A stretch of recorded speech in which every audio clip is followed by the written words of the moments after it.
பாதையில் வாரி கொடுத்தோம் அப்படின்னு சொன்னால் அதனுடைய சிறப்பு என்ன? அதனால பெருமானா ஸல்லல்லாஹு அலைஹி வஸல்லம் சொல்கிறாங்க, மன் தஸத்தக பிஅத்லி தம்ரத்தின் மின் கஸ்பின் தய்யிப்.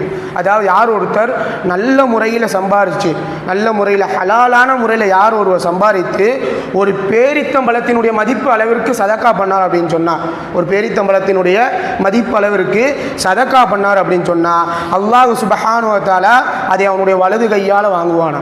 நாம் செய்யக்கூடிய அந்த சதக்காவை அவனுடைய வலது கையால் எடுத்துக்கொண்டு சும்ம யுரப்பிஹா லி ஸாஹிபி கமா யுரப்பி அஹதுக்கும் ஃபலவ்வஹு ஹத்தா தகூன மிஸ்ல ஜபல். அதாவது உங்களில் ஒருவர் எப்படி அவருடைய குதிரையை நல்ல தீவனம் போட்டு அதற்கு தேவையான பணிவிடைகள்லாம் செஞ்சு எப்படி வளர்ப்பாரோ அதே போன்று நீங்கள் ஒருவர் ஹலாலான முறைப்படி சம்பாதியத்திலிருந்து கொடுக்கப்படும் அந்த சதக்காவை அல்லாஹ் சுப்ஹானஹு வ தஆலா வளர்க்கிறான். அது வளர்ந்து வளர்ந்து கடைசியில் மலை போன்றதாக மாறிவிடும் என்பதாக அண்ணலம் பெருமானா ஸல்லல்லாஹு அலைஹி வஸல்லம் அவங்க சொல்கிறாங்க.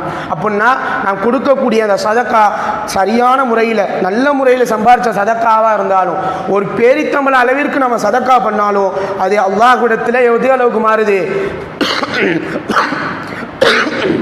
மலை போன்றதாக அல்லாஹ்விடத்தில் அந்த சதக்கா மாறக்கூடியதாக